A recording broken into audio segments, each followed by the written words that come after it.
Hello மக்களே, Saturday வெட் market போகணுன்றதுனால இவர் தூங்கிட்டு இருந்தாரா. சரி, இவர்கிட்ட கேட்டு நானே போயிட்டு வந்துட்டேன். ஃபர்ஸ்ட் டைம் போகிறதுனால லைட்டாக பயமாக இருந்துச்சு. சரி, இருந்தாலும் முயற்சி பண்ணி பார்ப்போம் அப்படின்னு சொல்லிட்டு இந்த வாட்டி போனால் நண்டு எல்லாமே ஃப்ரெஷ்ஷாக இருந்துச்சு. பட் நண்டெல்லாம் க்ளீன் பண்ண தெரியாதுனால நாங்கள் வாங்கினதில்லை. அதேமாதிரி இந்த ஸ்குவிட் இருந்துச்சு. இவர்கிட்ட வந்து சொன்னேன், நண்டும் ஸ்குவிட்டும் அவங்களே க்ளீன் பண்ணி தரேன்னு சொல்லியிருக்காங்க. ஸோ நெக்ஸ்ட் டைம் நம்ம இதை ட்ரை பண்ணி பார்ப்போம்ட்டு. எப்போவுமே இந்த சங்கரா தான் வாங்கினேன். அது வந்து முள் நிறைய இருக்கிறதுனால நான் இந்த வாட்டி ரெட் ஸ்னாப்பர் பெரிய சங்கரா வாங்கியிருக்கேன். அது வந்து டார்க் ஆரஞ்சில் இருக்கும். அப்புறம் அதை எடுத்துகிட்டு போயிட்டு வீட்டில் வச்சுட்டு அகைன் பார்சல் வேறு வாங்க வேண்டியது இருந்துச்சு. அதுக்கப்புறம் அவர் ஒரு டீ கேட்டிருந்தாரா, தேச்சியா அது என்னமோ ஒரு டீ. அதனால் வந்து அதை போய் வாங்கிட்டு அதுக்கப்புறம் 3 பார்சல் வந்துச்சு. ஒரு பார்சல் என்னோடது, 2 பார்சல் அவரோடது. போன வீடியோவில் சொல்லியிருப்பேன்ல, நோ மினிமம் ஸ்பெண்டில் வந்து அவருக்கு 2 வவுச்சர் வந்ததுனால 2 ப்ராடக்ட் ஆர்டர் போட்டேன். ஒன்று வந்து லோஷனும், ஒன்று வந்து சன் கிளாஸும் ஆர்டர் போட்டிருந்தேன்.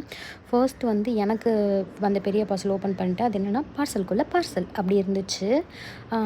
நான் ஃபஸ்ட்டு என்ன போட்டிருந்தேன் அப்படின்னு சொல்லிட்டு பார்த்தீங்கன்னா, ஒரு செப்பலும் அதுக்கப்புறம் இந்த நைஃப் ஷார்ப் பண்ணுவாங்கல்ல, அது இந்த கத்தி வந்து அடிக்கடிக்கு ஷார்ப் பண்ணுறதுக்கு கஷ்டமாக இருக்கா, அதனால் வந்து நைஃப் ஷார்ப்பர் நான் பெருசாக போட்டேன். அது வந்து சின்னதாக வந்திருக்கு. $1 சம்திங் அந்த அரௌண்டில் தான் போட்டுட்ருந்தேன். $1.25 சம்திங் என்னமோ வந்துச்சு. இவ்வளோ குட்டியாக வரும்னு எதிர்பார்க்கல. அதுக்கப்புறம் வந்து ஒரு செப்பல் ஆர்டர் போட்டிருந்தேன். அதை லாஸ்ட்டாக ஓப்பன் பண்ணுறேன்.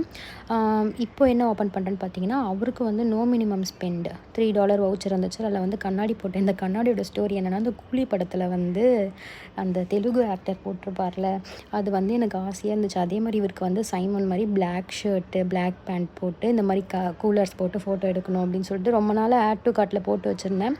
பட் இன்னும் இதை போட்டு பார்க்கல, அவர் எப்படி இருக்கும்னு தெரியல. சரி, இருந்தாலும் போட்டு பார்ப்போம், ஃப்ரீயாக தானே வாங்குகிறோம் அப்படின்னு சொல்லிட்டு இதை போட்டுட்டேன். அதுக்கப்புறம் வந்து என்னோடய செப்பல், இதோட சைஸ் வந்து ஒரு சைஸ் கம்மியாக தான் போட்டிருந்தேன். ஏன்னா எப்படி வருதுன்னு தெரில. சின்னதாக இருந்தால் எங்கள் அம்மா கொடுத்துடலாம். ஏன்னா எங்கள் அம்மாவோட சைஸ் கால் சைஸ் வந்து 5, என்னோட தான் 6. இது வந்து 36 to 37 போட்டிருந்தேன். பார்த்தா எனக்கே கரெக்டாக இருந்துச்சு. எல்லோ கலரில். இது அரௌண்ட் நம்பூர் காசுக்கு 70 ருபீஸோ என்னமோ தான். சைனாலேருந்து வந்துச்சா. இங்கே வந்து சைனா ப்ராடக்ட்ஸ்லாம் ரொம்ப கம்மியாக இருக்கும். அதே மாதிரி டிஃப்ரெண்ட்டாக இருக்கும். இது வந்து அவரோட ஃபோனில் போட்டது நோ மினிமம் ஸ்பெண்ட். இது ரெண்டுமே வந்து ஃப்ரீயாக வந்துச்சு. அவருக்கு வந்து ஒரு லோஷனும் கண்ணாடியும் அவரோட நோ மினிமம் ஸ்பெண்டில் வாங்கிட்டேன். எனக்கு வாங்கின 2 ப்ராடக்ட்டுமே நான் காசு கொடுத்து தான் வாங்கினேன். பாய்.